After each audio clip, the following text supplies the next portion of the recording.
Hi friends, welcome back to my channel. இன்றைக்கி என்ன பார்க்கலாம்னா ஒரு ஈவினிங் ஸ்நாக்ஸ் பார்க்கலாம். ரொம்ப டேஸ்டியாக இருக்கும், ஈஸியும் கூட. வாங்க எப்படி செய்யலான்னு பார்க்கலாம்.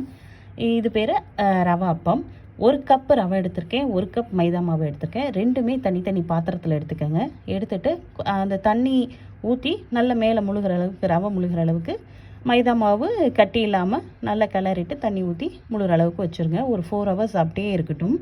நீங்கள் எதாவது வேலை பார்த்தீங்கன்னா இது ரெடி பண்ணிவிட்டு கூட நீங்கள் ஈவினிங் ஸ்நாக்ஸாக செஞ்சுக்கலாம். ஸோ 4 ஹவர் நல்லா ஊறினதுக்கப்புறம் மைதா மாவை கட்டி இல்லாமல் நல்லா கிண்டிட்டு ரவையில் சேர்த்துக்கோங்க. சேர்த்துனதுக்கப்புறம் இதில் தண்ணியெல்லாம் ஆட் பண்ணக்கூடாது. ஸோ 3/4 கப்பு ஜீனி போட்டாவே மாவு நல்லா இலகிடும். ஸோ 3/4 கப் ஜீனி போட்டிருக்கேன். 1 கப்பு ரவை, 1 கப் மைதா மாவு, 3 கப்பு ஜீனி சுகர் ஆட் பண்ணியிருக்கேன்.